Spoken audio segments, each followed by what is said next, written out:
YouTube. I'm Jimmy. And I'm John. Today's episode of Jimmy John is nailed. John, explain to us what nailed means.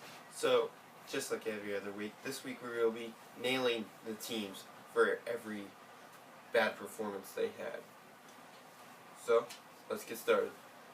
Our first team to be nailed is the Bengals, who lost 33-7 against the Bears. The Bengals' downhill spiral continues to show as they play worse and worse every week.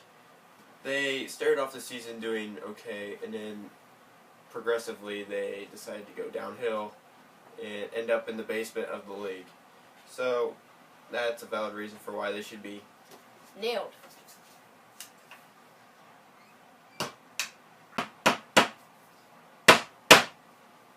And now, our next team to be nailed here is the Jets, who lost 23-0 against the Broncos. Jets.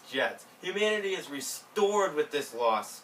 The Broncos drive up and down the field and jack-slap the Jets defense as they put up 23 points against the Jets. And the Jets couldn't contribute any yardage whatsoever, so they put up a goose egg, which is a very valid reason for why they should be hammered. Why are you doing left-handed? And our third team here to be nailed is the Patriots, who lost 27-20 against the Dolphins.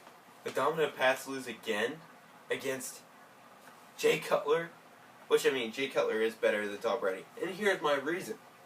Tom Brady is 0-2 against Eli Manning and his Giants in the Super Bowl. And Jay Cutler is 0-0 against Eli Manning and his Giants in the Super Bowl. So therefore, Jay Cutler is better than Tom Brady. Just kidding, Jay Cutler's washed up. But Jay Cutler did outplay Tom Brady this week, which is a valid reason for why they should be nailed and hammered at the same dang time. And our fourth and final team to be nailed and hammered at the same time here is the Redskins, who lost 30-13 against the Chargers. As Phillip Rivers runs up and down the field and scores 30 points on the Redskins and scalps them up and down the field, he just shows that Phillip Rivers isn't done. He still has playoff hopes, and just shows that the Redskins are still in the basement of the league, even though they did sign a contract extension for Kirk Cousins a few years back. So that's a valid reason for why they should be nailed.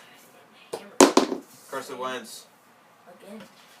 We will explain why he's on the floor now.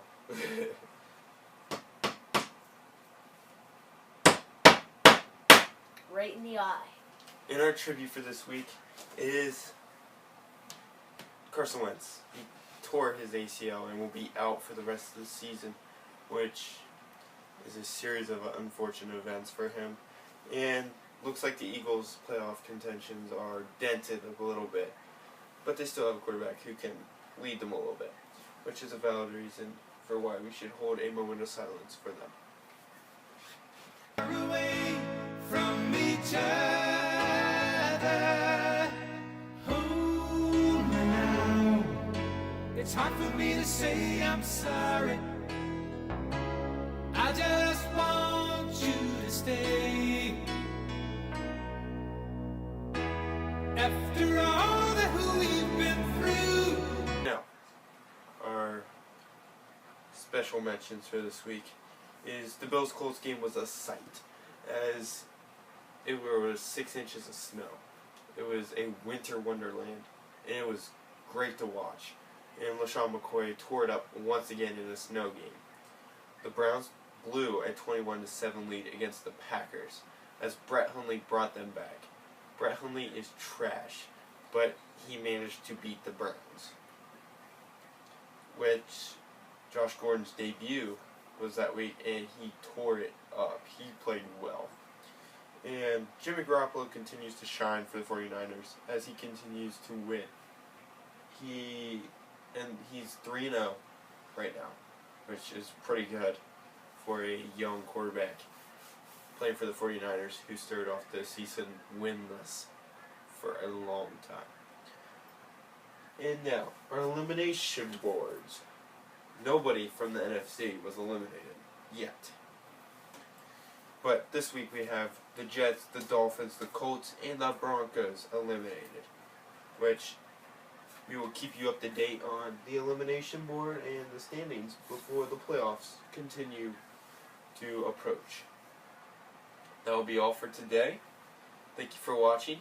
Like and subscribe, and we'll end this video on a good note. I'm Jimmy. And I'm John. Peace.